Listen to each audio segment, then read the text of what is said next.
So we have a particle. Suppose it is going in a straight line.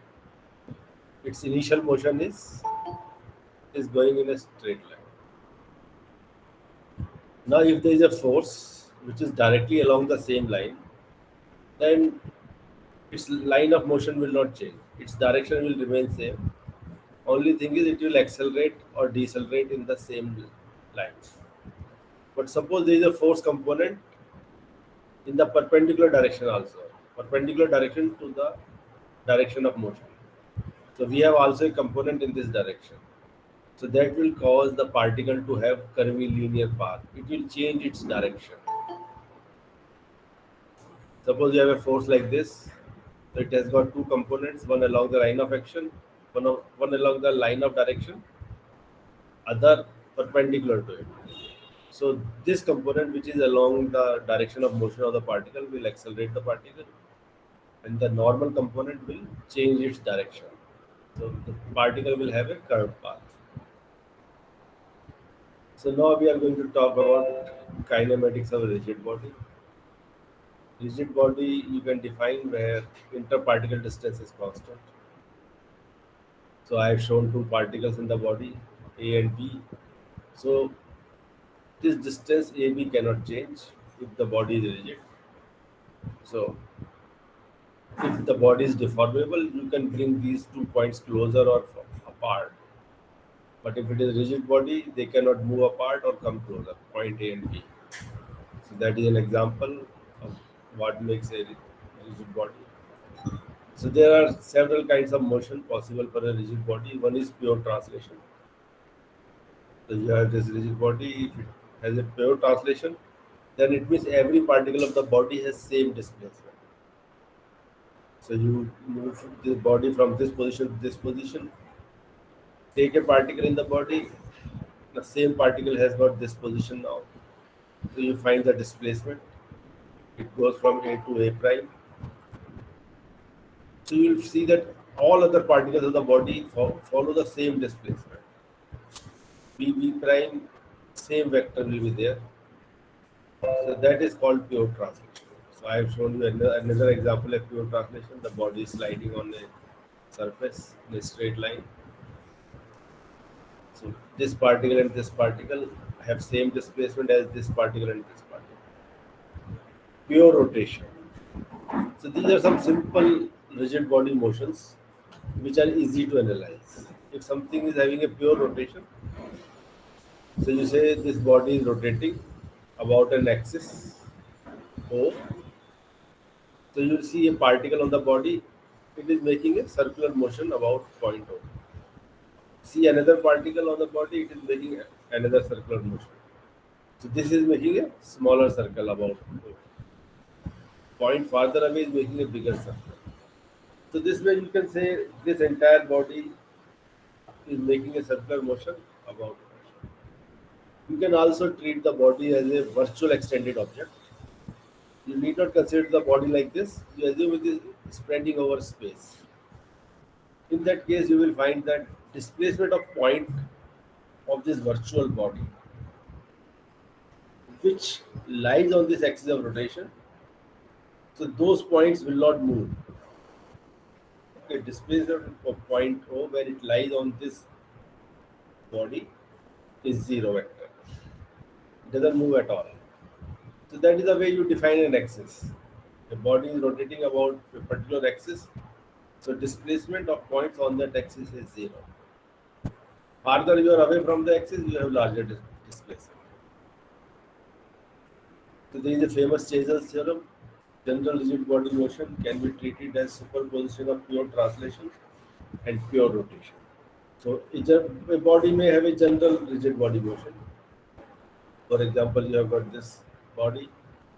Now it not only translates to this position, but it also rotates. Now it has a different orientation in space. So how you can achieve this motion as a superposition of pure translation and pure rotation? So you can choose any arbitrary point and pass an axis of rotation through that point. And translation vector is the point on that axis. Suppose you take a point A, final configuration of the body is like this. So point A displacement you find out, then give the same displacement to every particle of the body. So that way it will look like this dashed line. So this dashed rectangle is the configuration of this body after pure translation. Now you rotate this body about an axis passing through point A and bring it to the final configuration. So you see you have turned counterclockwise by angle theta. Now this choice of point A for this splitting of general rigid body motion into pure translation and pure rotation, this choice of point A is arbitrary. You could have chosen some other point. You have chose point B. Now you give the entire body translation correspond displacement corresponding to point B. So now this green rectangle is moving to this green rectangle. So it is a case of pure translation, no change in orientation of the body, and every particle gets the displacement corresponding to that of point B. Now, how to get to the final configuration shown in black rectangle? You have to turn counterclockwise by an angle theta. You will find it will be the same angle theta as in the previous case. So your pure rotation does not change. Amount of rotation does not change. Axis of rotation direction does not change. But your translation vector does change. Different displacement vector will be required. So same amount of rotation is needed, whatever be your reference point selection. You could have chosen center of mass as a reference point. You give the body same displacement as that of center of mass. You see this green object moves to this black rectangle, and to get the final configuration of this green rectangle, you have to turn counterclockwise this black rectangle, and you achieve the final configuration. So you will see that your amount of rotation is again same as before, and sense of rotation is again counterclockwise. So we achieved a general rigid body motion by choosing three different arbitrary points, and I showed you that rotation remains same. Only difference is in amount of displacement. The displacement vector is different. That depends on the choice of the reference point. But axis of rotation has the same direction in all the three cases, and amount of rotation is same, sense of rotation is same. So we have done pure translation, pure rotation. We have already talked about, I think, time derivative of a rotating vector. Now we take the rigid body and we assume that this O is the center of mass, and we rotate the body about the axis passing through center of mass. Then a point moves when it undergoes rotation delta theta. A point moves from one position, as shown here, to another position. Now, what is this displacement of the particle from during this rotation? So that displacement of the particle will be given by delta theta cross r. You see what is the magnitude of this vector? Magnitude of this vector is r delta theta. R is this distance from the axis. Delta theta is the rotation. So you see you are getting delta r delta theta, and you will find that direction of this as delta theta becomes small. Here, what is the delta theta vector? Delta theta vector is an axis, has an axis of, it is rotating about an axis perpendicular to the plane of that drawing. And you see, as you rotate delta theta, your right hand screw will point towards you. So it is rotating about an axis pointing towards you. And if you take the cross product of that axis, with vector r, so you will move, your direction will be same as that of this delta r. So this vector delta r, which is the displacement of the particle when the body undergoes rotation delta theta about an axis passing through point O, can be given by delta r is equal to delta theta cross vector r. If you divide by delta t, so you will see this becomes time derivative of this vector r, and this will be nothing but omega cross r. Omega is the angular velocity of this body. So this is one standard result where you can find displacement of a particle when the body undergoes a rotation delta theta. Now I had also talked about degrees of freedom of a rigid body. You assume that coordinate system xyz is embedded in the body. You take a point A in the body, its position vector is r, and you will find that as this body rotates, if the coordinate system is embedded, position vector of point A with respect to this xyz system will remain the same. Now you see your observer is moving with the body is embedded with, and he is seeing the motion of different particles, position of different particles with respect to this coordinate system, which is fixed with respect to the body. So it will have the same angle, same position vector r with respect to these xy axis. So all positions of all points get decided when your xyz system is defined. So how do you define this xyz system? You need origin and you need these three axes. Now position of the origin is defined by, if you take a fixed coordinate system, you can say position of the center of mass of this body can is given by three coordinates x, y, z with respect to this fixed coordinate system. So this becomes the degrees of freedom of this origin, 3 degrees of freedom. These are the 3 degrees of freedom, x naught, y naught, z naught of point O. Now what are the other 3 degrees of freedom? Now as the body rotates, goes around in space, these x, y, z axes are also rotating with the body. So at any instant, you will be able to find the direction of this x-axis. Now this is a unit vector in this direction.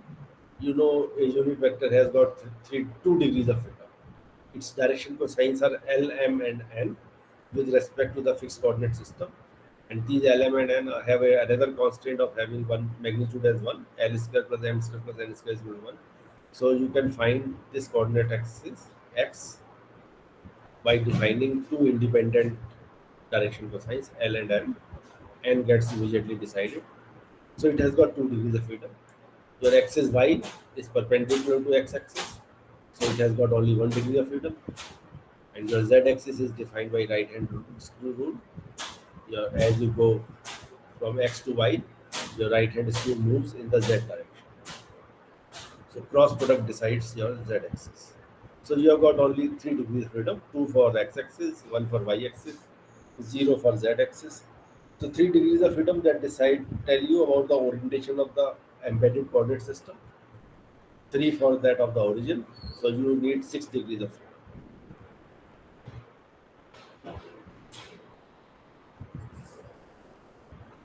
Now, if we talk of a equation of motion of a particle, we told you that it has got 3 degrees of freedom. A particle has got only a position.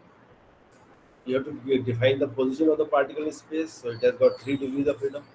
It requires three scalar equations of motion to tell where the particle is at different instants of time. Or we have got only one vector equation, F is equal to mass into acceleration of the particle. So that tells us how the particle velocity will change. Acceleration is nothing but time derivative of velocity. And you know how the velocity changes, then you know how the position changes. For a rigid body, you see it has got 6 degrees of freedom. So to find those 6 degrees of freedom with time, you need six scalar equations of motion. Just like here, you had wanted to find three unknowns, those three positions, x, y, z coordinates. So you need three scalar equations. Here your degrees of freedom are six, so you need six scalar equations of motion, or there are two vector equations. You know, for equilibrium, if you are dealing with a case of equilibrium, your net force should be zero. Or if the body is not in equilibrium, system of forces is unbalanced, then you can say net force is equal to mass into acceleration of center of mass. So that is where you can do splitting of translation and rotation. So you have done the splitting, separation of these three degrees of freedom. Translation degrees of freedom are separated from rotation degrees of freedom. So by choosing your reference point as center of mass, so that helps in simplifying the equations. We generally choose center of mass as our reference point about which we assume body is rotating, and we also give the displacement vector corresponding to that of center of mass to the entire body. And then if suppose the body is in equilibrium, so net force should be zero, and another equation is net movement should be zero. I had already explained you movement of a force. So you find all the movement due to all the forces acting on the body. Their net sum should be zero, and you have to take the movement of the forces about the origin, or about the center of mass, and that will be equal to movement of inertia of the body about the center of mass into angular acceleration. The general expression involves inertia tensor and angular acceleration. We will deal with this. Any doubts? Any questions? Sir ये six equation और to vector equation से क्या मतलब है? एक तरह मतलब simply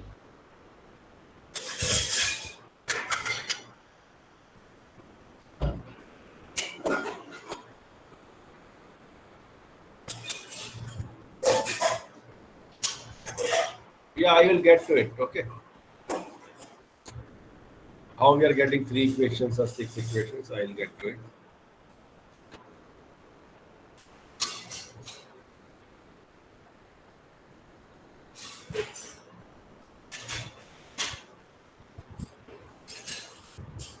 So first, I will deal with equilibrium of a rigid body.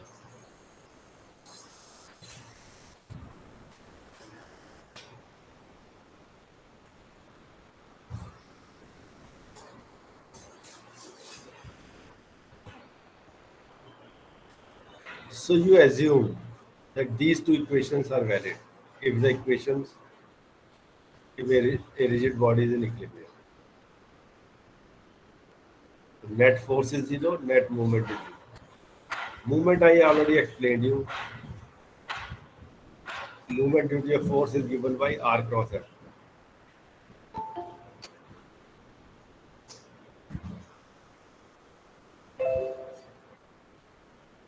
Now we'll take a simple case. Suppose you have a case body like this.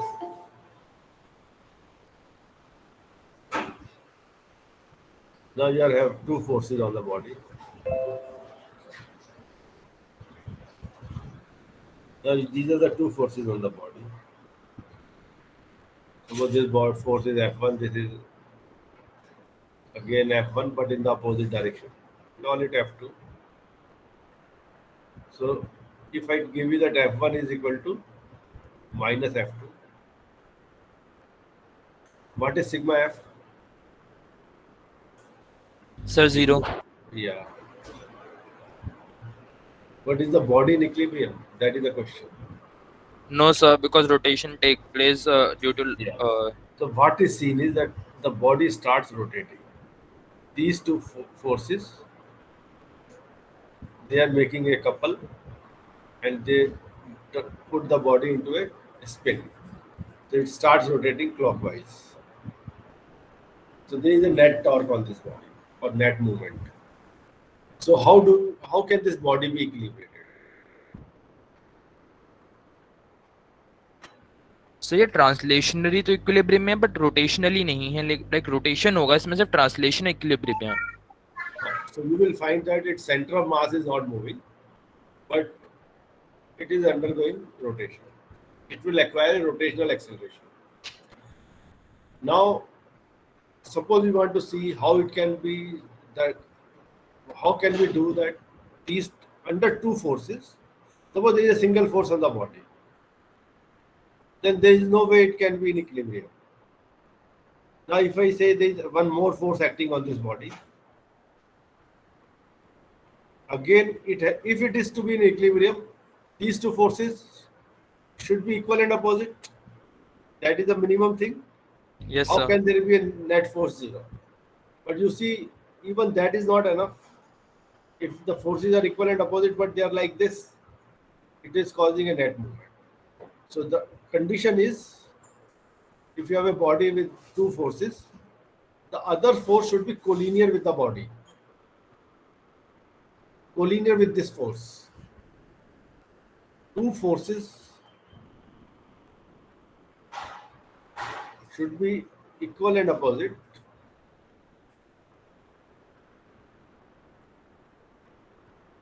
and collinear. Then your body will be in equilibrium. In this case, you will find that net movement of these forces is zero. You take any point on this line of action, both these forces are passing through this point, and your net movement is zero.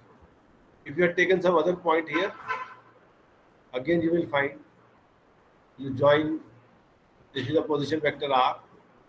So what is the movement due to F1? R cross F1. What is the movement due to F2? R cross F2. You can take the same R because it is lying on the line of action of both the forces as they are collinear. You can take R out common, F1 plus F2. And you know F1 plus F2 is 0 because they are equal and opposite. If F1 is equal to minus F2, so you will get a R cross 0 vector and you get a 0 vector. So your movement becomes 0.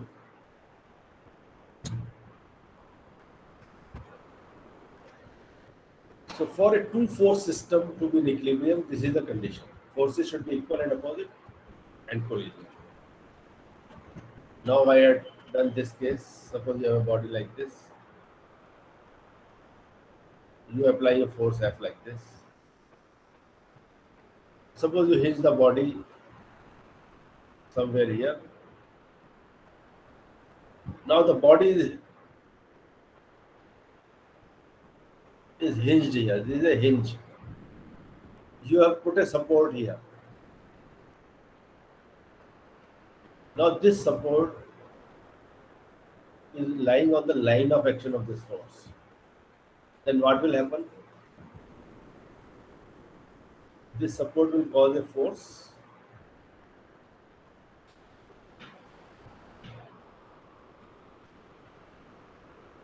like this, same magnitude. So this reaction will be same, of same magnitude.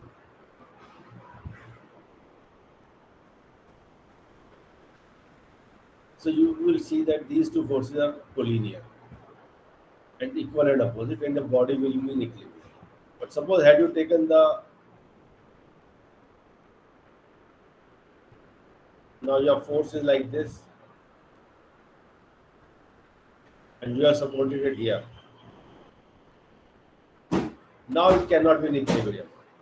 This force is going to rotate the body about this support. Support has to be on the line of action of force. Only then, with a two-force system, you can equilibrate this body. Any doubts?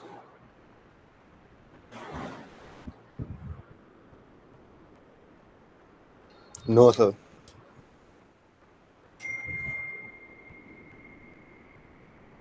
Now, suppose we take a three-force system.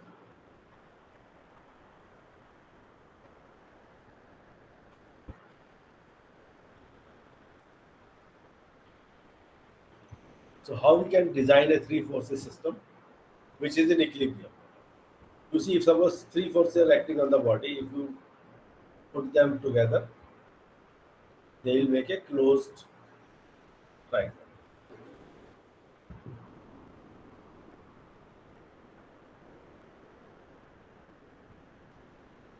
Now we have got one force like this, second force like this. Now, where should be my third force? First thing what I will do, now these two forces are I have taken absolutely arbitrary. I can take any two forces like this. These are my two forces. So how to make it as a closed polygon, closed triangle? I have to just do like this. This is my third force, which will equilibrate these two forces. Nothing difficult about it. I know these two forces, the third force has to be this. Resultant of these two forces is what? These are resultant of these two forces. So I have taken a third force opposite this resultant. Now I have got this case. So I will find the resultant of these two forces. So I can move two forces along the line of action. This I think I had explained you earlier. If you move the two forces along the line of action, so these forces F1 and F2, you move it along the line of action.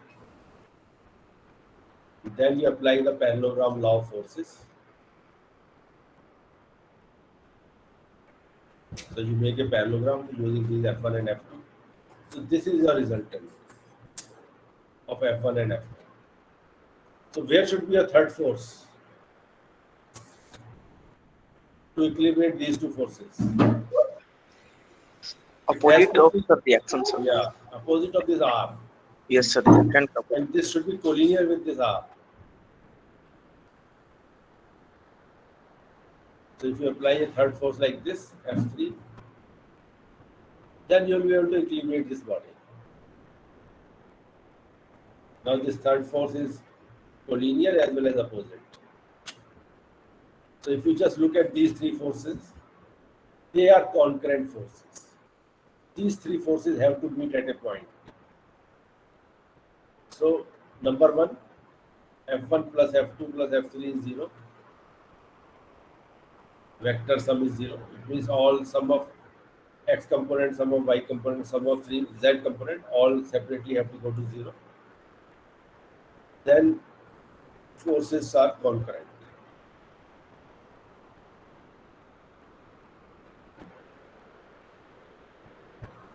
If they are not concurrent, body cannot be in equilibrium. So conditions of equilibrium.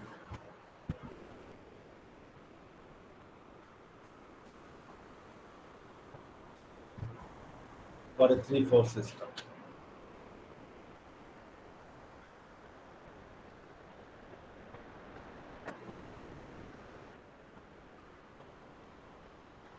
Okay. Sir, I had a doubt. Can I ask my doubt, please? Yeah, sure. Yes, any doubts, any questions?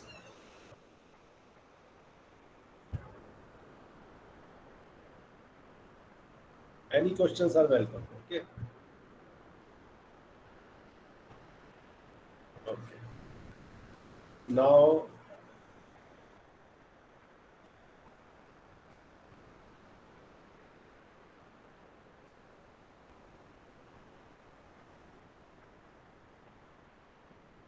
now suppose this is a body resting on a flat surface. This is the weight of the body. Weight acts on the center of mass. So this also I will explain how weight acts on the center of mass. So weight is a distributed force.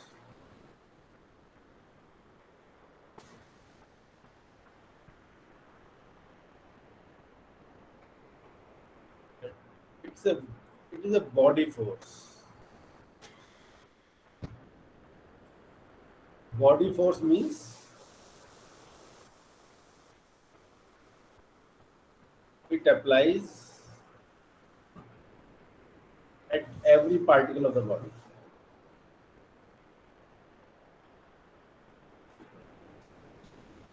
you see, Earth pulls every particle of this body towards its center, and that force is known as mg. Whatever is the direction towards the center of the Earth, you can take it as some radial vector. So minus that vector is the vector pointing towards the center of Earth. You take a unit vector. So that is a gravitational force on every particle. Now every particle of this body is getting pulled towards the center of Earth. Then the resultant force is seen to act at the centroid of the body. So you assume it is acting at the centroid, total force W. So you can forget about individual force on each particle. You replace it with an equivalent force. So this force at the centroid is called an equivalent force.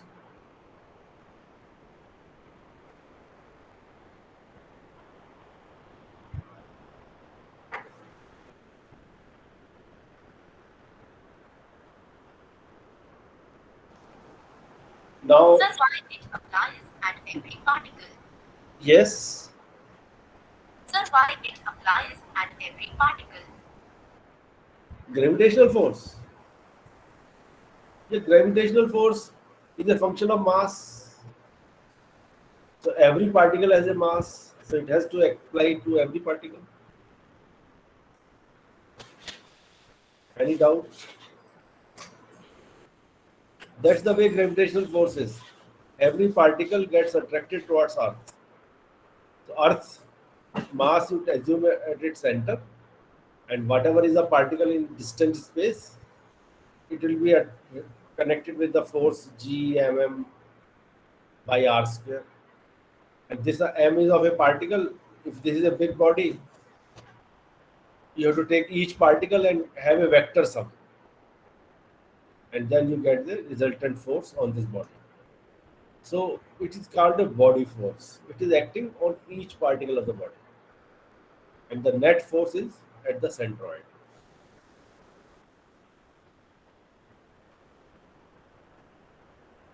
Now, how will you equilibrate this body? Now, this body is resting on a flat surface. How do you equilibrate this body?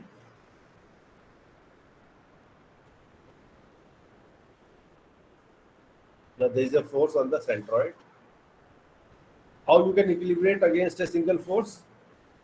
Your other force should be collinear and equal and opposite.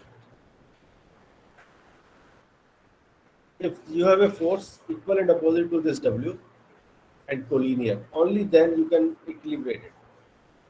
This is what you saw in a two-force system. How a two-force system can be in equilibrium? Equal and opposite and collinear forces. So what is happening is, this support is causing a distributed force here.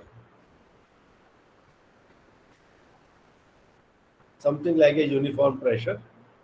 And then you can replace this entire thing by a single force acting at the centroid of this surface. This surface centroid you can find, and you will find that these two are collinear. So your weight W and this net force due to the support reaction, they are equal and opposite and collinear. So this is a simple case of a two-force system. Now suppose you are applying a third force. Let's do it separately.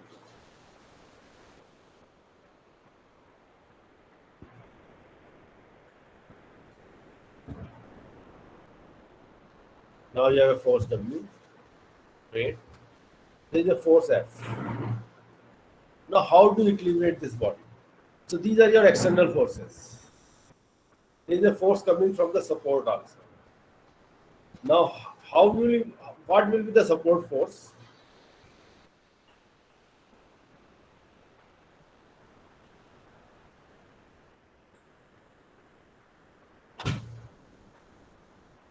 that the body is in equilibrium.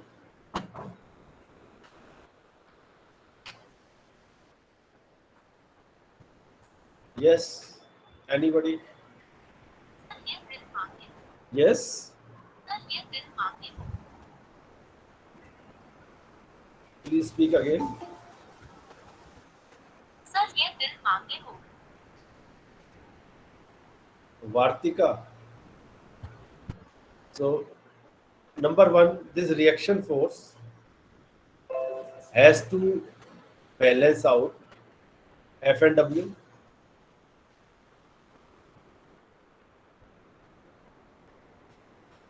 Number one is this, that it should be able to neutralize F and W. But what will be its line of action? Can somebody find its line of action? I had told you the three, if there are three force systems. Now there are three forces, force, W and R. R is a reaction from the ground or support. So it's a three force system. If it is a three force system, the three forces should be concurrent in addition to this for the body to be in equilibrium. Otherwise, the body will start spinning. Like I had told you about this case. You are applying a force like this, your support is here. So it is not lying on the line of action of the force. It will put the body into a spin. Now here, where should be, what should be the line of action of the resultant force so that the body is in equilibrium? So again, what you do, you find the resultant of these two forces, you translate them along the line of action. You see, and then you say your force F is like this, and W is like this. Find the resultant. So this is the resultant of these two forces.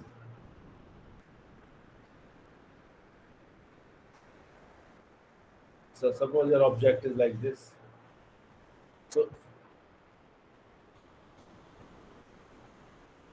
now you see all your three forces are concurrent. So your net force coming from the ground has to be acting at this point. You cannot say your F is like this, W is like this, and your R is like this. Then in that case, the body will not be in equilibrium. Your resultant force should be acting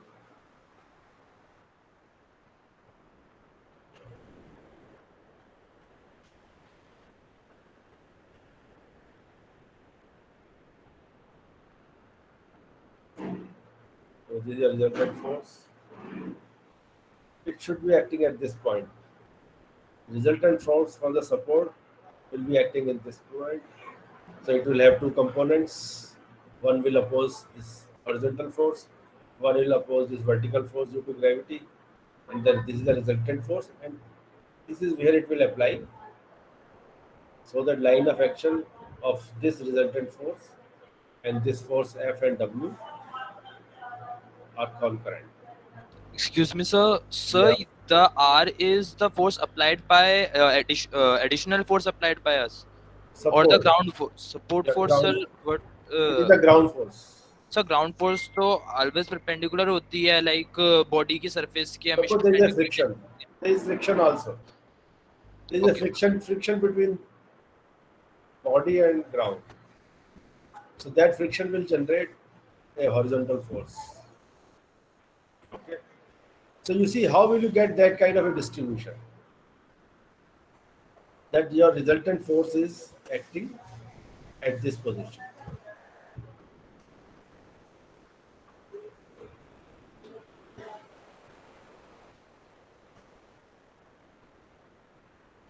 Now you see, if you have a pressure distribution like this, if your pressure distribution is like this, the ground forces are like this, then you will say that your net force acts somewhere here, vertical force. Horizontal force is like this. So your resultant force. So you can shift your line of action of the resultant force by an uneven pressure distribution at the support. If it was an even distribution, then the force would have acted at the centroid of the surface. Resultant force will be here. What do you understand by this resultant force? Suppose you have got, I will do a simple case. You have got certain forces in it. Now I want an equivalent force. How do you find an equivalent force system? Now there are three forces. I want to replace it with a single force.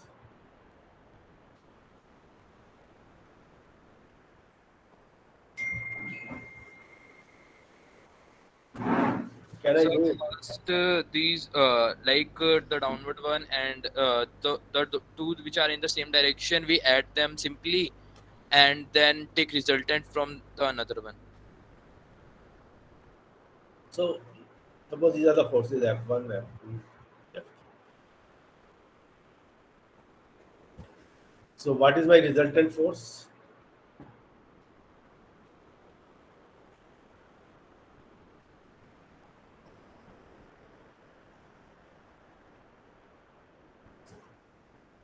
So this is my resultant force. If I take a force which is sum of these three forces, just I have to add the components of the forces. What I do geometrically, that shows you more insight into the picture. But you can just add their components and you get the resultant force. Hello. हाँ जी Mentioned में no sorry no thank you बस दोस्ती हो जिंदगी मस्त हो और क्या चाहिए हाँ जी हाँ जी कितने बजे Friendship में no sorry सात बजे Friendship के में बाद no sorry no thank you बस दोस्ती हो जिंदगी मस्त हो और क्या चाहिए okay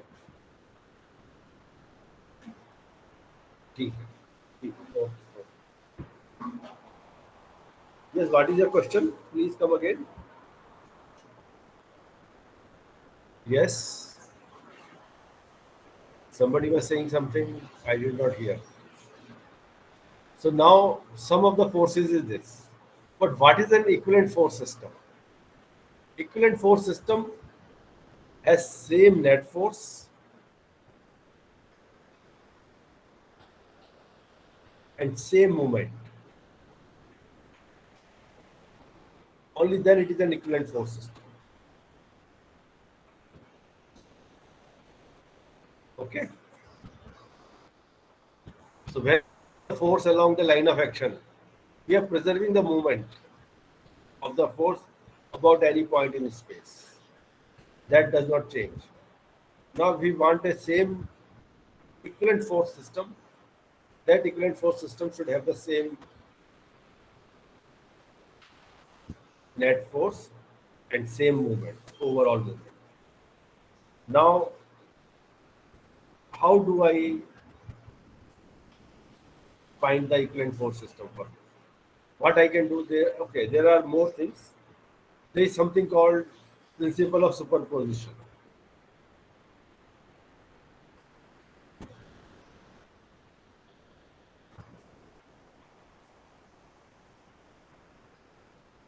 What does that mean? Suppose you have got certain forces on the body.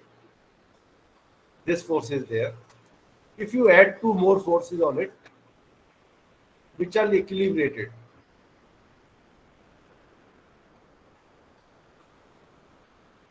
so you are adding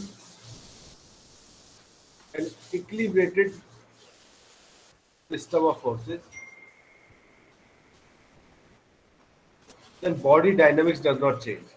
You had only single force, you added two equilibrated forces, nothing changes.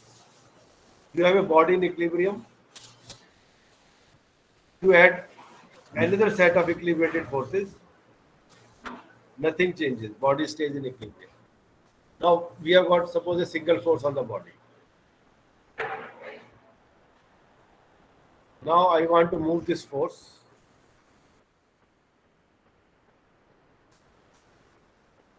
to the origin, to this point. Then what I do? I add a force F and a force minus F. Now added one more force, two forces which are equal and opposite at this point. So this represents an equilibrated force system. It will not cause any change to the body dynamics. Now, if you look at this force and this force, they are making a couple. This is called a couple. Forces are equal and opposite, separated by a certain distance. They are not on the same line of action. So this causes a net movement. This couple has a net movement. So now what is happening is you have moved this actual force, initial force, to a force at point O, plus there is a movement, which is called a couple. So now, initially you had something like this. This you have replaced with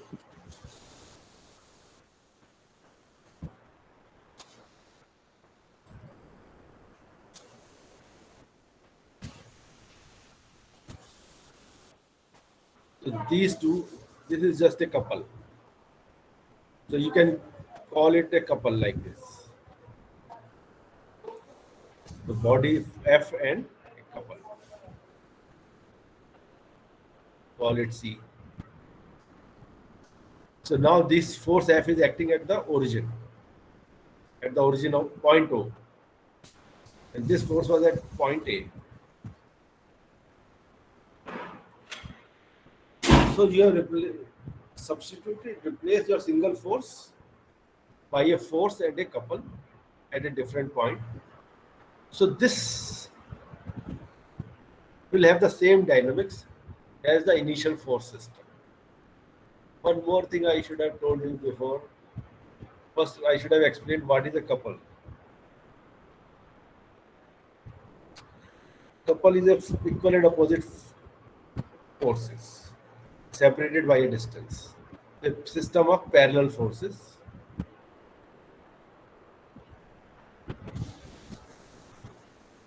Same magnitude but opposite direction. So what happens is net force is zero, but only thing is it causes a turning moment. Yes, anything? जाना Mary जाने मन बचपन का प्यार कभी भूल नहीं जाना रे.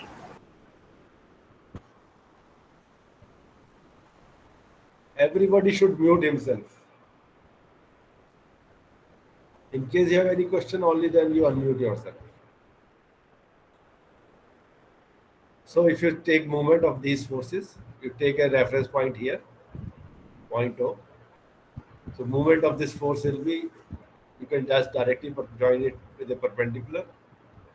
So moment is R cross F. This is a vector R. And you will find this distance, if it is perpendicular distance is D. So this magnitude becomes F into D. And this is you see it is turning it clockwise. If you have taken the forces in XY plane. And this is your Z direction. So clockwise twist will give it minus Z direction. So this is what is its movement or couple. Movement of this forces, two forces, is minus Fd. And this does not change, whatever will be your coordinates, whatever be your reference point. Here I took O as a reference point. Had I taken O prime as a reference point, I would have got the same answer again. Because now your vector R would have been like this, and your vector F would have been this. So your movement about point O prime is this R prime. So this you call R prime. Cross this. Now this was F was this way, This is opposite direction. So this is minus F.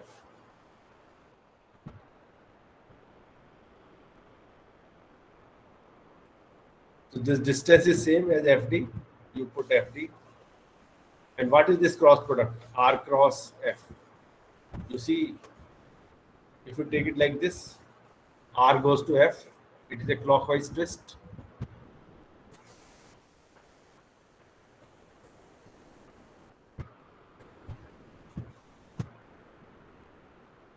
My reference point is here.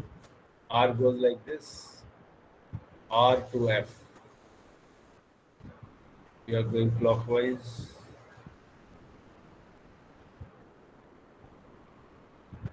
Oh.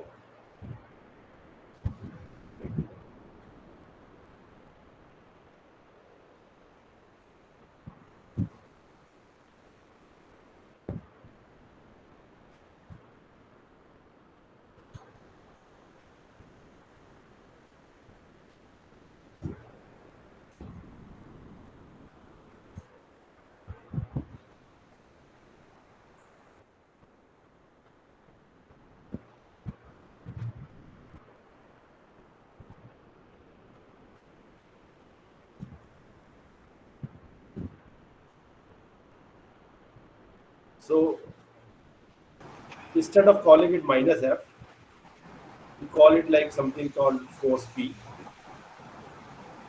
which happens to be minus F. Okay, minus of this. So that is what is creating a confusion. Suppose I replace this. Sir, why are these parallel forces parallel? Why are these forces parallel? If they have the same direction, they will be parallel. Sir, why are these parallel forces parallel? Okay. Suppose you have a force acting in direction I. You have this coordinate system x, y, z. You take a line like this. You are joining one one. Now these two forces are parallel. If they have got if the angle between But these sir, I lines, think they should be perpendicular. these two forces, how do you define a parallelogram? But sir, I think they should be perpendicular. Sir, he is not from our class. Hello, Sir, he is some disturbing element, sir. I think. Yes, sir. what is the name? Hello, Hello, So sir. Sir, वो he is not from our class. वो he is structure from जो sir भी है A9 batch. तो he वो is from. Disturb करने के लिए ज्वाइन कर रहा है, A9 बार बार batch लीव कर रहा है. from another group, sir. Okay, gentlemen, why should they be perpendicular? What do you mean by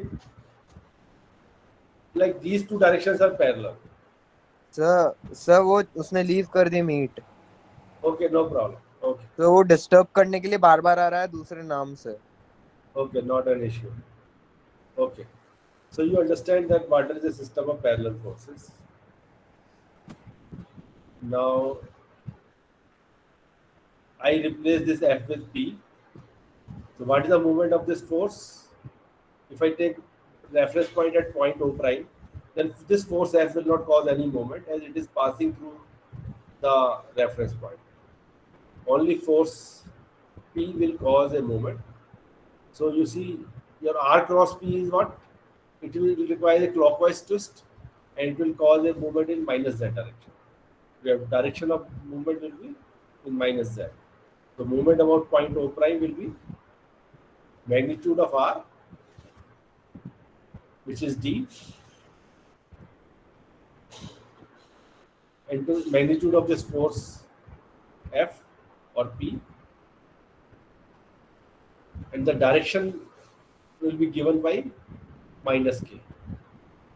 So your answer does not change wherever you take your reference point.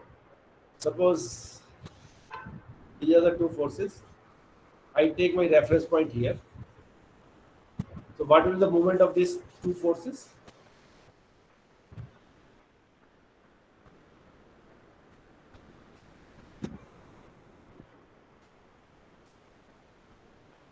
This is my R1, this is my R2.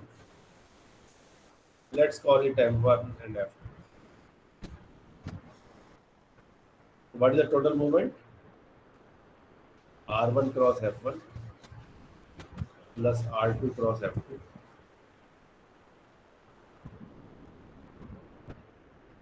Now F1 and F2 has the relation.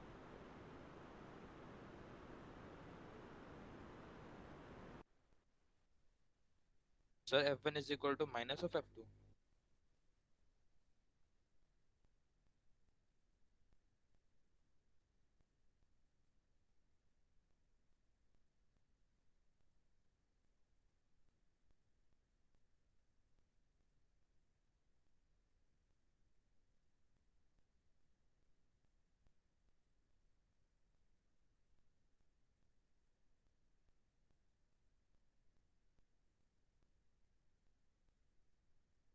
This is your R1. This is your R2.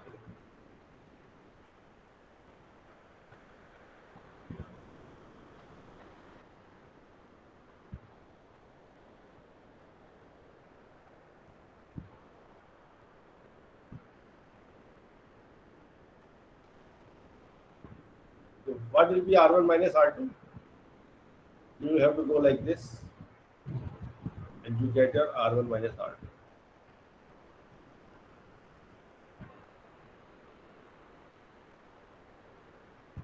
So you call this as vector R.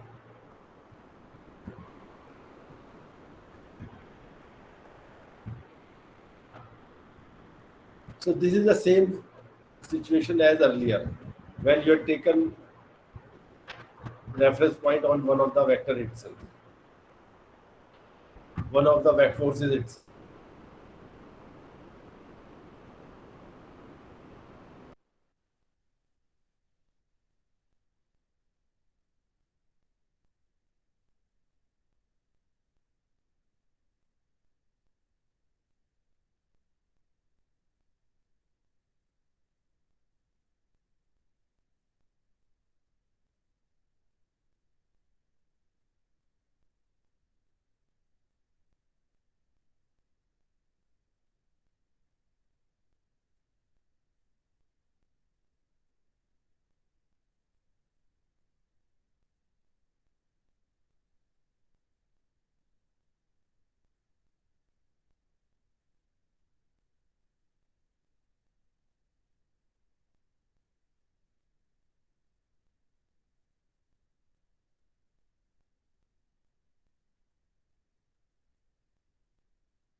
So hello, there was some internet problem. Is it all right now? Oh, yes, sir. Okay, okay.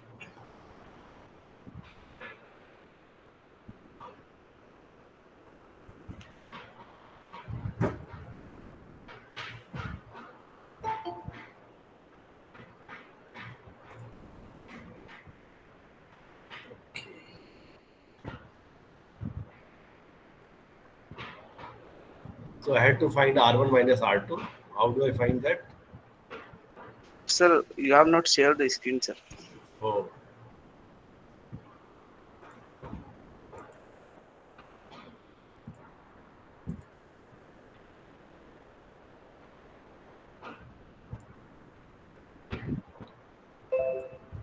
so now it is visible. Yes, sir, now it's visible, sir. Okay, okay.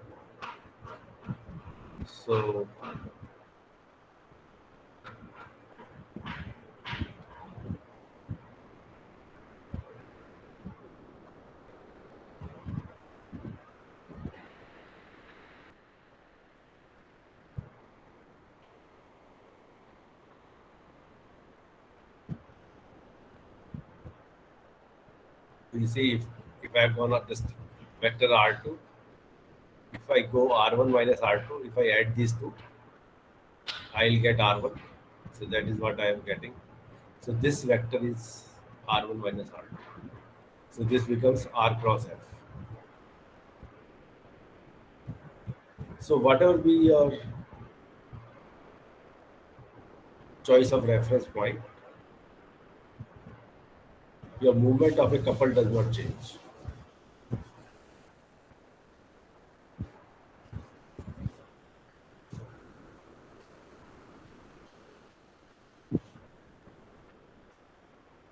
Earlier you knew that if suppose you have a single force, then movement depends on your position of reference point. If you are here, movement is different. Movement of this force about this origin is different. Movement of the force about if any point on the line of action of force is always zero. So that depended on choice of your reference point about which you're taking the movement of force. But suppose it is a couple, then choice of reference point does not change the movement of force. So couple is called a free vector.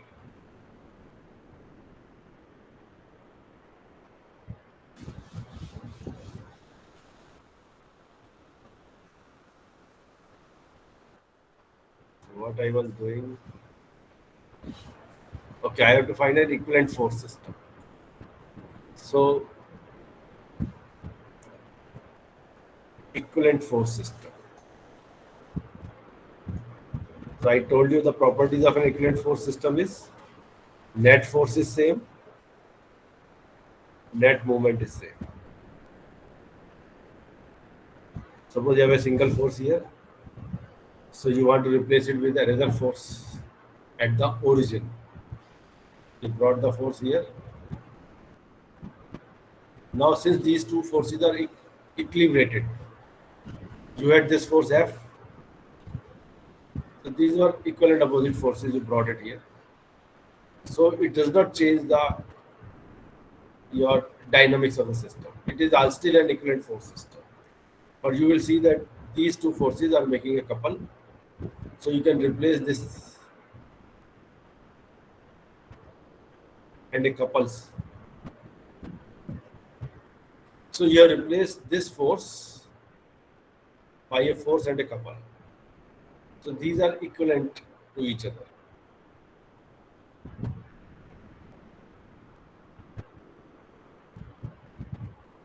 Now suppose you have a two force system.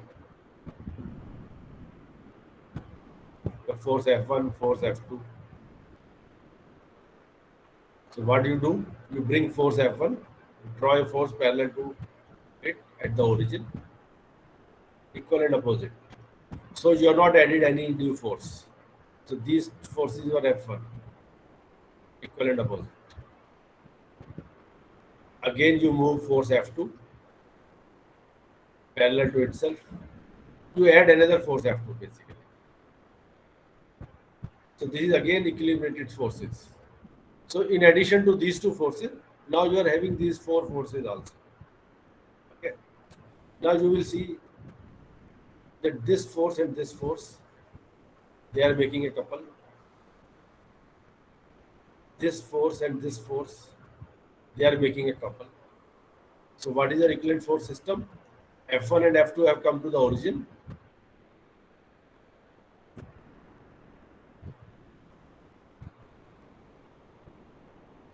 And then you have got these two couples. So you can call them C1 and C2. So couple is a free vector, as I told you. So, but these forces have come to the origin. Now these two forces are acting at the same point. So you can easily find their net sum. So you can find sigma F. And you can find the resultant by simple vector addition, and the force will also pass through the origin. Whatever is the sum of the forces, you can find it by a parallelogram law of forces. So this is a resultant force. So you have found, replaced these two forces with a single resultant force, some single resultant force, which is sum of these two, F1 and F2, simple vector addition. You simply add the components, and to keep the movement same, you are having a couple C, which is equal to your C1 plus C2. A couple is also a vector. So you add those components of these two vectors and you get a net couple. Couple vector has moments Newton meter. Force has a units Newton. Now we have these resultant forces acting at the origin at some point O, and also there is a couple. Now this force system has same net force and same movement as the original force system. Any doubts? No, sir. No, sir.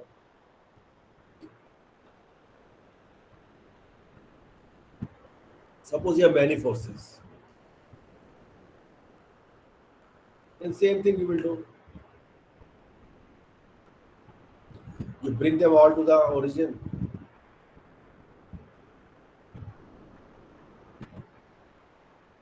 Plus the movement. So these three forces brought them at the origin. So you also come to know what is the movement about this point. O. Every force has a movement about point O. So you say your net force is F1 plus F2 plus F3. And also you are having a couple given by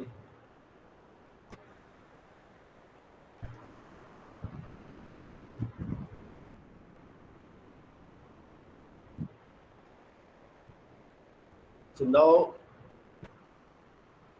so you will be also having a force couple C. So this C, these three forces you can replace by resultant force R. So you are having a resultant force R. So R and C are making a result net another force system which is equivalent to these three forces.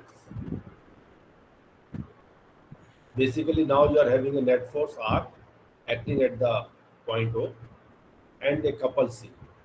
So the force R when it is acting at point O, its movement about point O is 0 and its net movement of this force system is this couple only. So which is I have already told you a free vector that doesn't depend on the position where you are taking the reference point. And these three forces, their movement about this point O is nothing but as you are seeing is here. So our this new force system we have found has the same net force and net movement. So that is what is called an equivalent force system. For example, you had a force. Suppose we have a vessel. Vessel is filled with water. So what is the force on this boundary, on this wall? The force on this wall is hydrostatic force due to this water. And you know pressure is maximum at the bottom. The force is having a distribution like this. So what is the net force due to this water onto this wall? So that will be given by sum of these forces. And what is the resultant of this force? You will find that this is acting at the centroid of the triangle. The centroid is somewhere here at 2/3 position. So with the height is h, so this is 2h by 3. This is h by 3.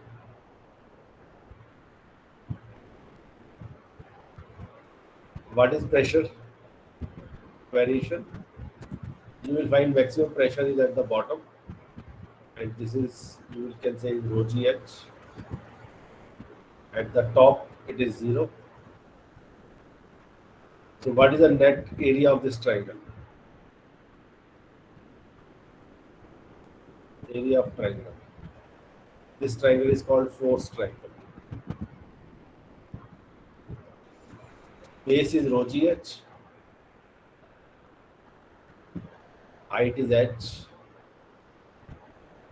So this is a net force acting on this wall in x direction. Suppose this is my x direction.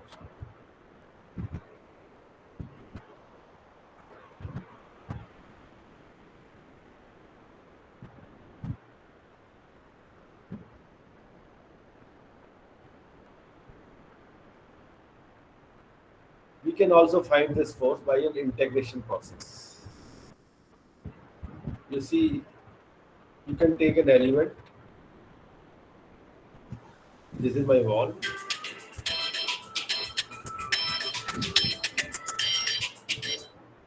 Hello, good morning, sir. बस बढ़िया और class चल रही है question बताओ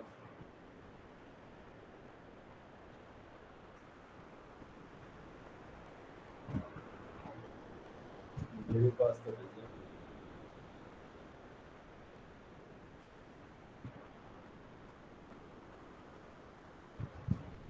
ये लोग तो जग्गी बाई मातम पढ़ते हैं जग्गी और मातम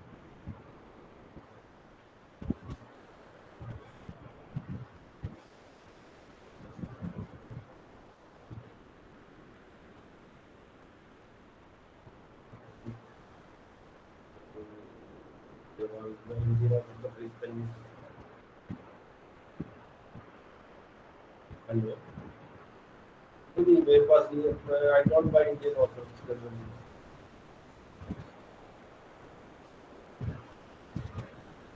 okay okay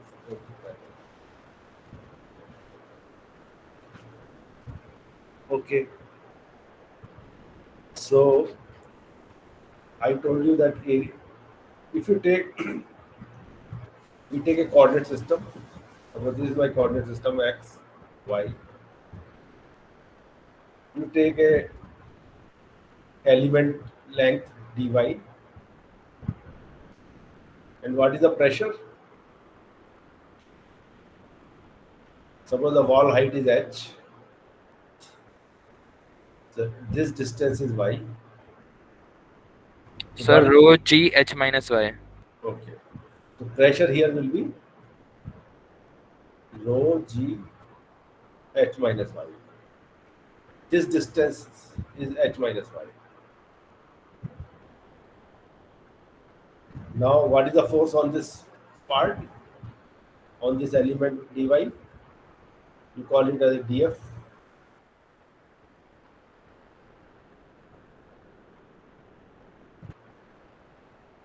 So this force is in direction I. You assume unit depth. So pressure is force into area. Area is becomes dy into 1. Now, if you want total force on this wall, you have to integrate.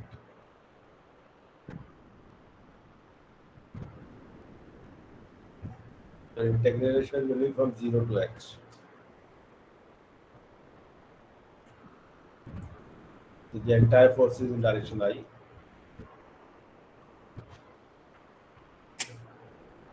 So we have to integrate this.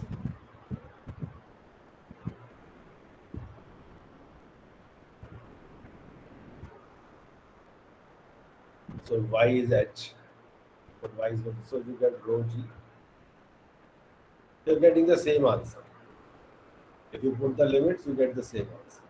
So you got total force due to this pressure onto this wall. Now suppose I want to find the movement of this force.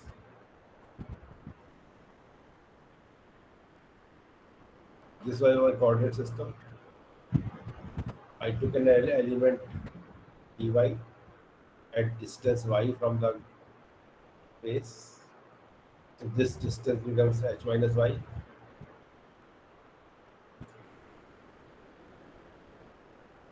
So what is the movement of this force is acting here? So I had told you df is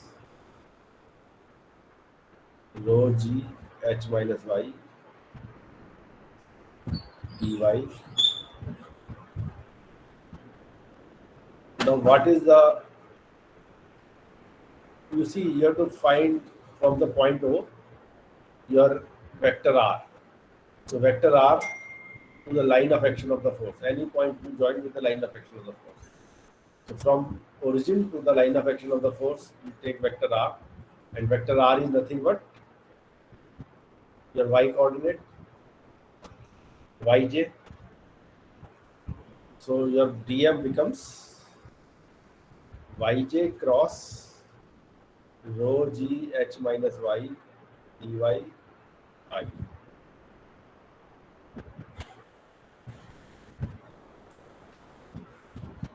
So dm becomes, you have to take this cross product. J cross I is minus k. So minus, so you have got hy minus y square by minus y square.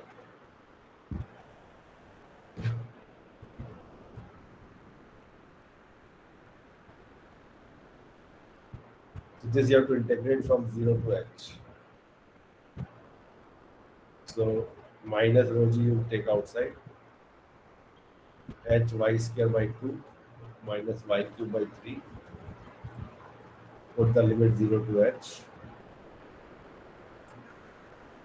So this is your net movement due to the hydrostatic pressure on the wall. Minus rho g. So you put the limit h. So you get h cube 1 by 2 minus 1 by 3.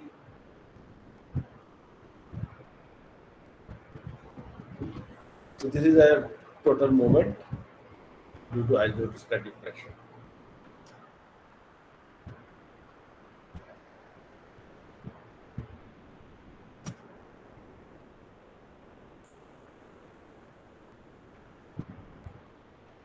So what we had calculated,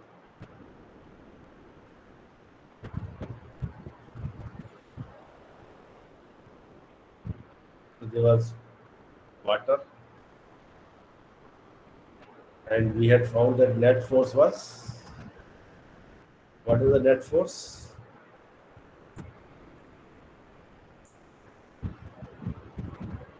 Half rho g h square.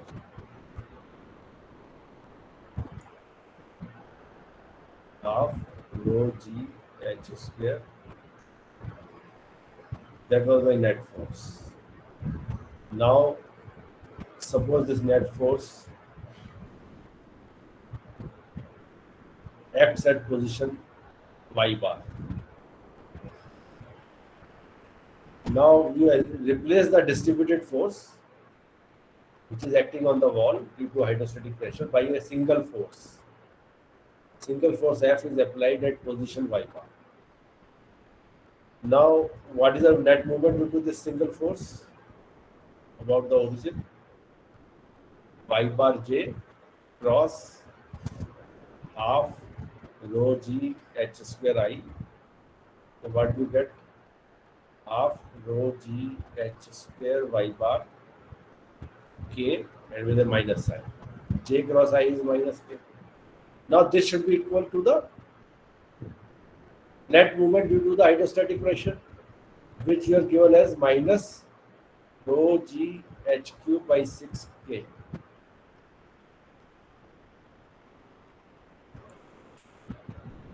That you had already calculated. So this helps in giving you the value of y bar. So y bar becomes, you see, here it is h cube, here it is h square. So you are getting h, and 2 by 6. 2 will go here in the numerator, 6 h by 3. So this y bar is nothing but h by 3. So you see, this is the location of the centroid of this.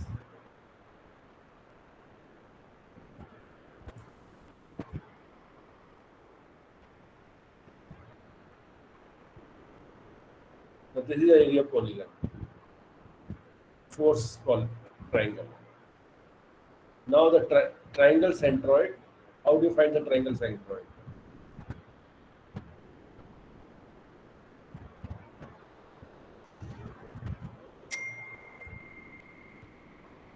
So this force will act distance h by 3.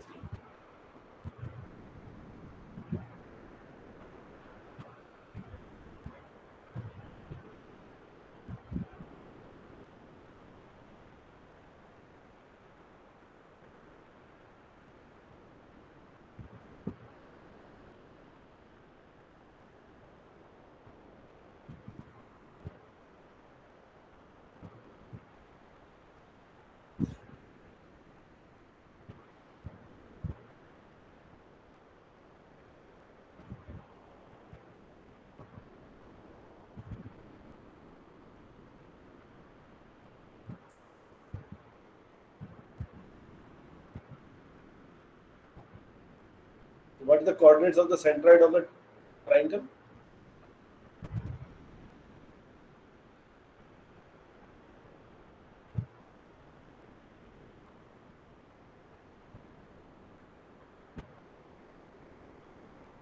This is your H, this is your B.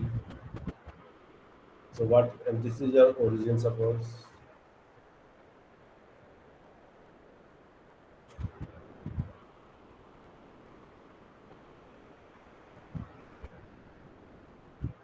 So this will be your location of the centroid. So H by 3 from this set point and B by 3 here, 2B by 3 here. So you will find that your net force is passing through the centroid of the triangle. And this is at up. And the force is parallel to x-axis. So this is the way your net force is. Any doubts?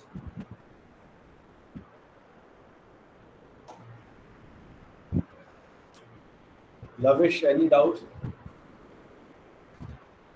No, sir. Clear.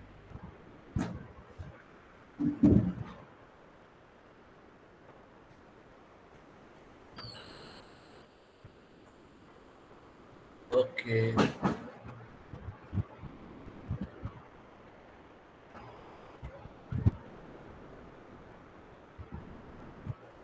So we had started with a problem where there was a body resting on ground. And then we were saying there are distributed forces. And the forces are, if it is uniform, it will act at the centroid in the middle. But if there is a non-uniform distribution, you have to find the resultant of this non-distributed, non-uniform pressure. And resultant will be given by, net force will be given by area of this triangle. And the resultant will pass through centroid of this polygon, of this triangle. So the resultant will be passing through this position 1 by 3 from this side. If it is a linearly change increasing pressure. So this will be your position of the resultant. So pressure is non-uniform but linearly increasing. So this is the where your vertical force will lie. Resultant vertical force. Plus there is a force due to friction that will act like this. And this becomes your net resultant force. Line of action of the net resultant force coming from the ground onto this block. So this fill will depend on where your F is applied. You apply F here, and this has to be concurrent with your gravitational force.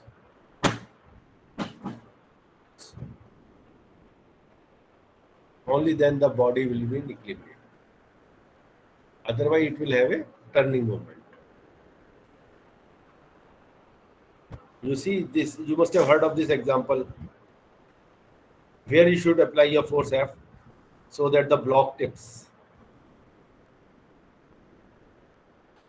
When the block tips, what happens? Your net force is acting at this point. Once your force coming from the ground starts acting at this point, you have the possibility of tipping. It keeps moving. This point keeps moving. As you keep moving up the force, you are having force here, you are having force here now. So a situation will come when you will have net force acting at the tip. Once it acts at the tip, it can tip over. Your block can tip over.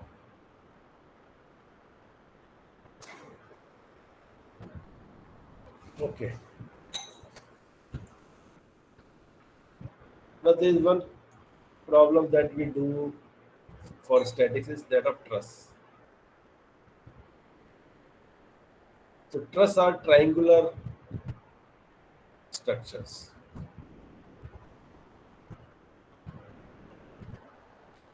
They have triangular configuration. For example, you have got something like this. So you have made a triangle. These are bars, and these are pin joints. You join the two bars with a pin. So what does a pin do?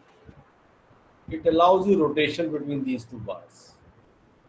So these two bars can rotate about the pin.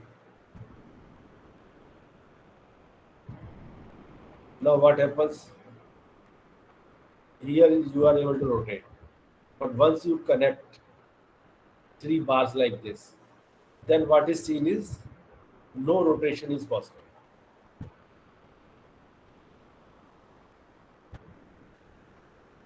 Why does it happen?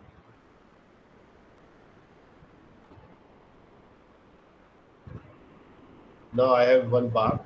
Now you see it can go anywhere in space. It is free to, it has got, suppose we have got something called a motion in the plane.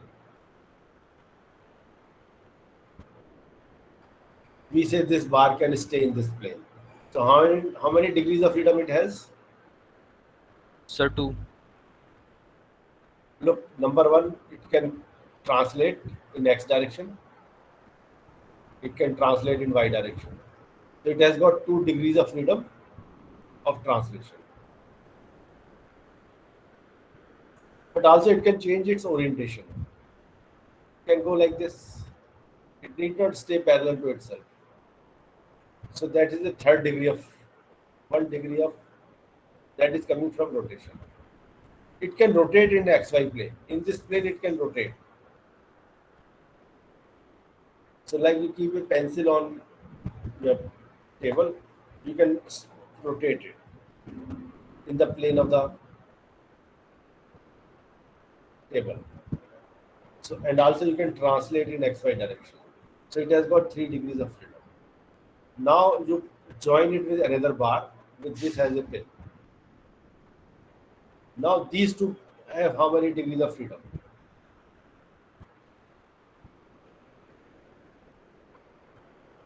Suppose you were having two bars independent. Now how many degrees of freedom they have together? 3 plus 3, 6. They are both free to go goof around, translate as well as rotate. Suppose now you connect them with a pin. How many degrees of freedom are lost?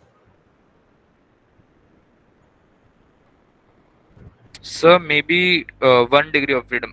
So 5 degree of freedoms remain. If I say it has got now 4 degrees of freedom. Now you just see, first you assume that this is not a pin, it is a belt. So if it is fixed, then how many degrees of freedom it has? Just that it becomes like any object which is lying in a plane. It has got 3 degrees of freedom. Anything, any problem?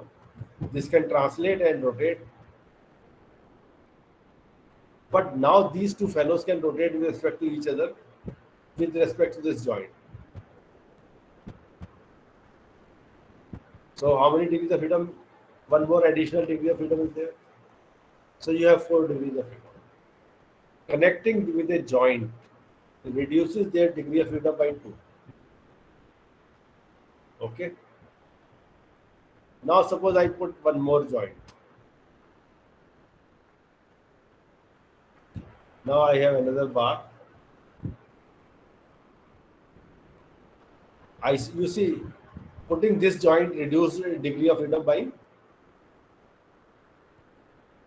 2. Now you have put 2 more joints.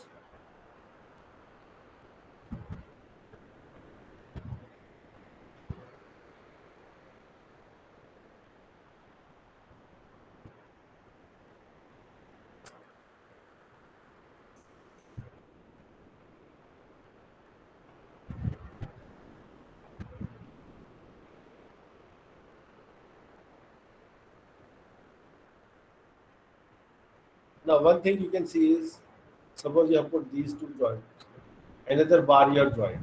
Now what will happen? How many degrees of freedom the entire thing will have?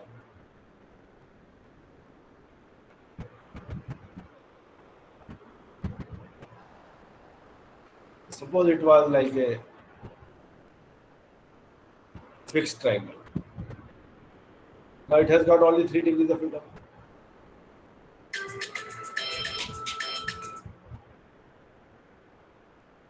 Now it has only 3 degrees of freedom.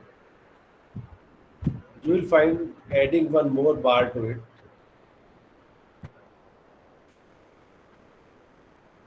will not let it, any of these bars will not have any relative rotation with respect to each other. So that is something there in rigid body mechanics. Suppose you have a bar like this, it can spin around. You put another bar. Now these two fellows, they can have a 1 degree of freedom of this rotation, because now this bar is fixed here. So this initially it has only 1 degree of freedom. It can only spin around in this space. How many degrees of freedom this bar has? Only angle theta. Once you know theta, you know every position of every particle on this bar. You keep changing theta, you get all the positions of the particle. So you say this bar has only 1 degree of freedom. Now you put another bar to it. Now this fellow can have a relative angle with respect to this.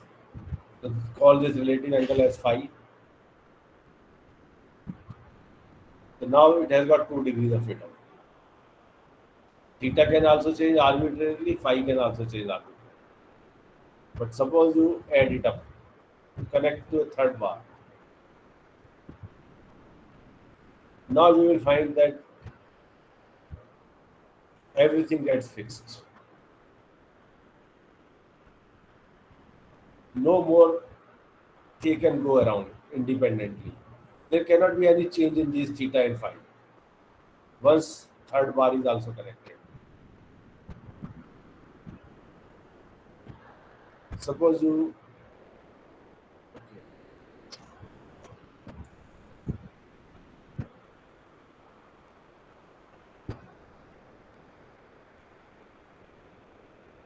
this is one typical configuration.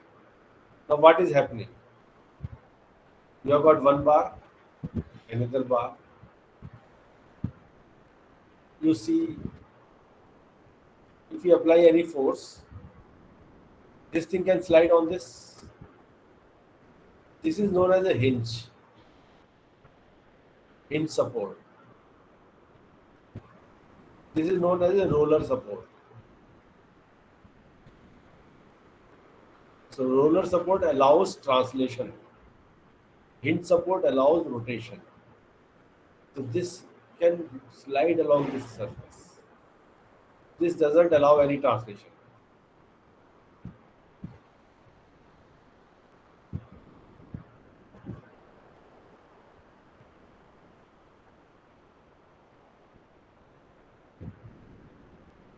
This allows translation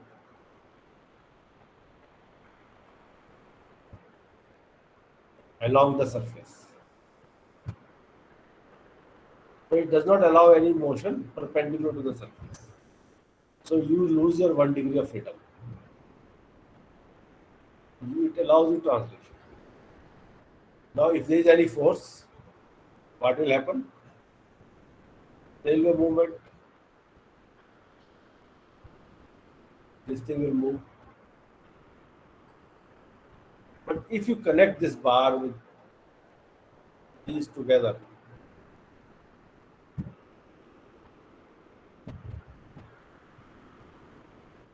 now what will happen?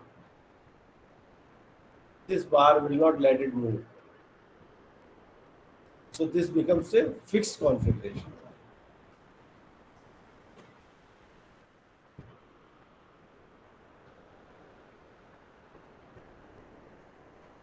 So these are used for structures. You don't want any mobility in a structure. Everything should stay at its place. You apply any force, the body should be in equilibrium. There should not be any movement.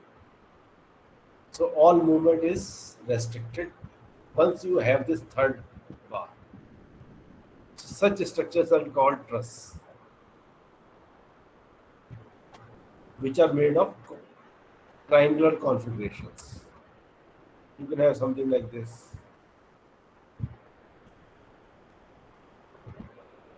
You must have seen these such configurations at many.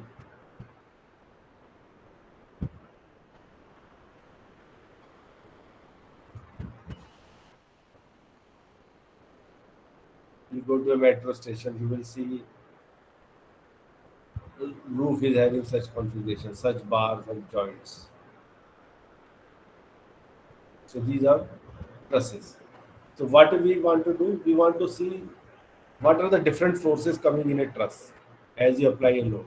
Suppose you apply a load here, what is the force coming to each member?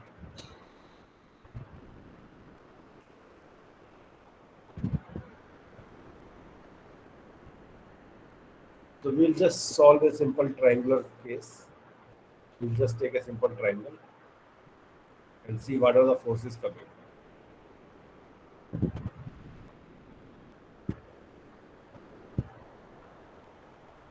Suppose I apply a force P vertically downwards. You take a coordinate system XY.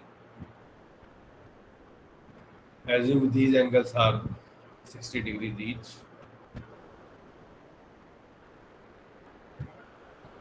Or the bar length is 1 meter, 1 meter, 1 meter. Give some names A, B, C. Now,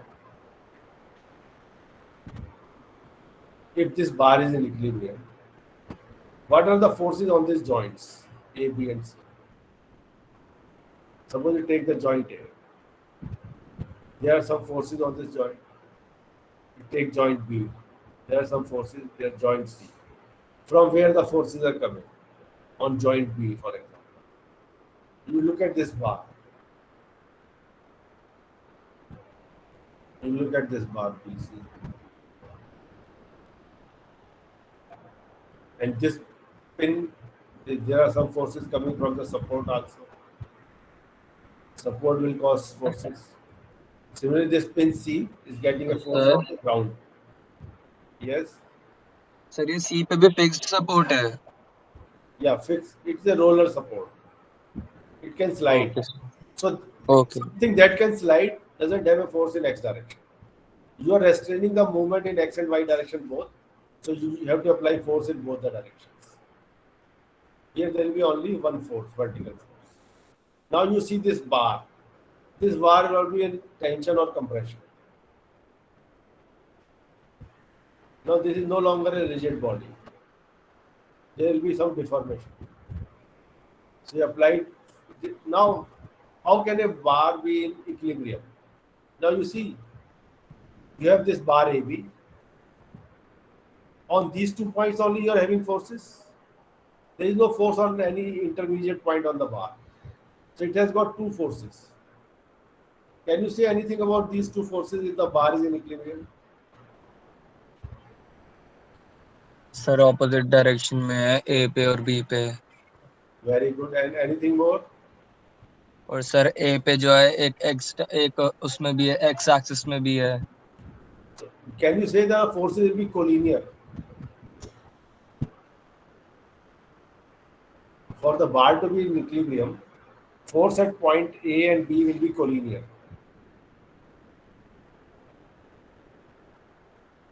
yes sir. Otherwise, it will not be in equilibrium. If the force is like this, it will cause a turning moment, even if it is equal. So, to have it in equilibrium, to have the bar in equilibrium, forces have to be equal and opposite. So, this force which is acting on point A is caused by which? By this pin. Similarly, force which is acting at point B is called by the pin B. So we can separate the bar and the pin. So if there is a force on the, suppose call this as 1.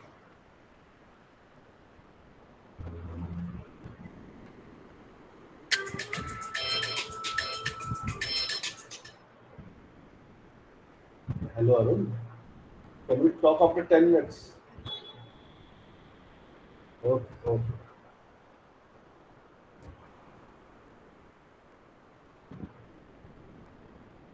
So there is something called Newton's third law.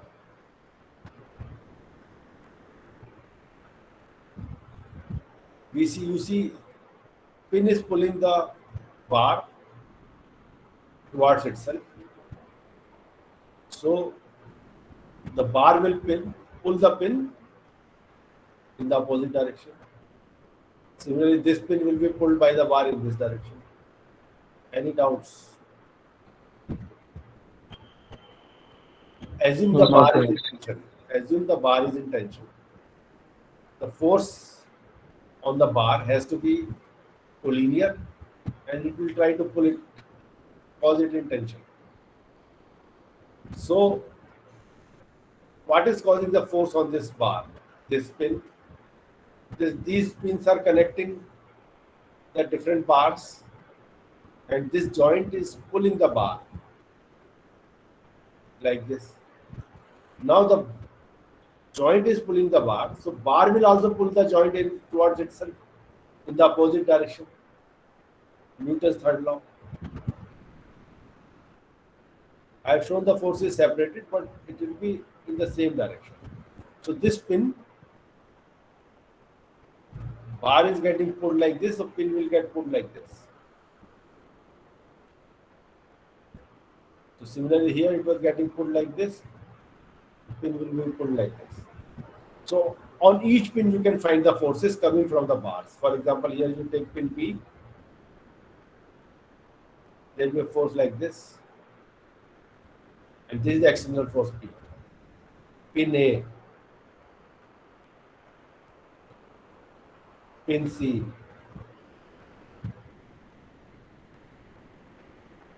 so this is a vertical force.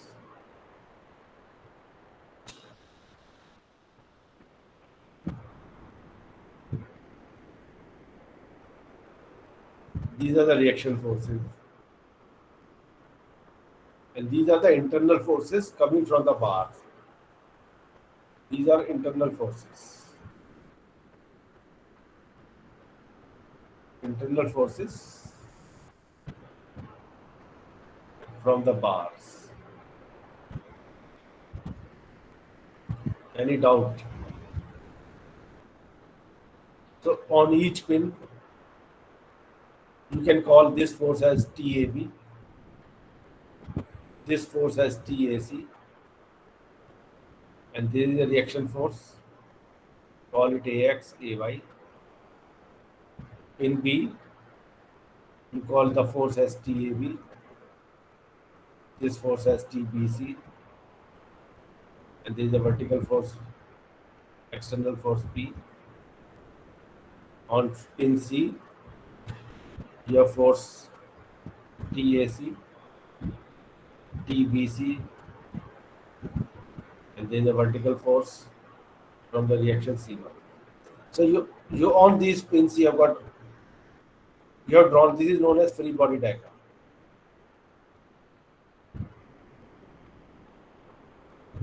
You have drawn free body diagram of pins. So you have shown all the forces coming on that pin. You have put the influence of the support, influence of the internal forces, everything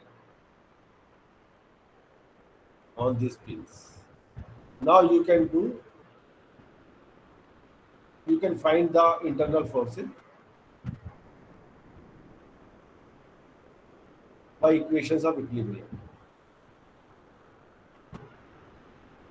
What are equations of equilibrium for a particle? This pin is sir like एक particle. Doubt था Yeah. Sir T C X क्यों नहीं है You see, there it is allowed to slide. So there is no force coming from the support in x direction. You allow it is a frictionless support. Frictionless roller. Only thing is it cannot penetrate the ground. But it can slide on the ground. Okay sir It is not allowed to lift or penetrate. So pin is like a particle. So equations of equilibrium are for a particle, sigma fx is 0, sigma fy is 0. Since you are having all the configuration in xy plane, so you just consider sigma fx is 0, sigma fy is 0. You see here. Now you see this. You have got on pin P, force P which is given to you. This is a force TAB. This is a force TBC. How many unknowns are there in this system when you are dealing with equilibrium of particle B? The TAB and TBC. So there are only two unknowns. You already know the direction of TAB and TBC. You can find the direction. So you know the unit vectors along these lines. So you can solve TAB and TBC. If you had taken this thing, you don't know there are three unknowns. While you have got only two equations. Now your already TBC is solved from here. So this TBC is known. So now you can find these two unknowns. Now here this is already known. And TAB you have found already here. So this is already known. So these are the two unknowns. So you can solve them by using these equations. This is one way of solving a truss. Solving a truss means finding the reaction forces as well as internal forces, tension and compression in the bars. So we will be doing it in greater detail. Today I have somehow rushed it up. We also have to find the reactions. We can find them directly. That we will do in the next class.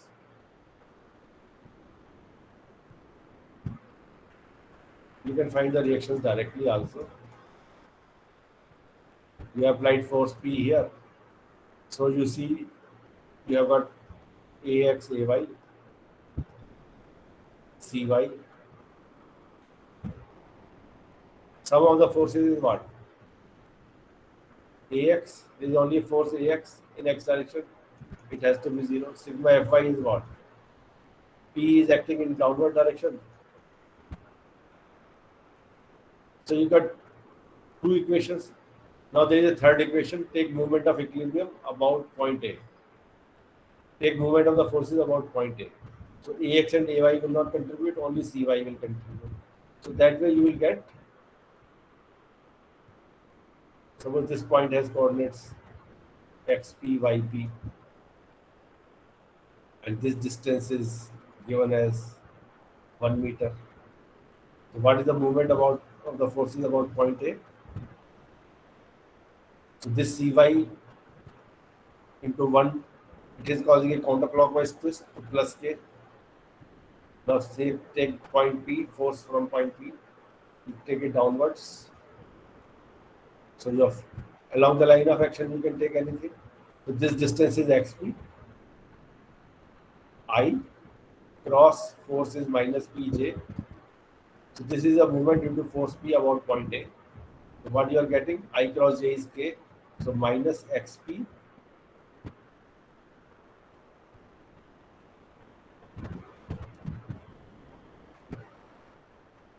so you see this should be 0. So this is your third equation. And we have got three unknowns here, AX, AY and CY. So you can directly calculate the reactions by your equations of equilibrium. So we will carry on now in the next class. I will again be doing part of it. You don't have to worry in case you have not followed. So class is over.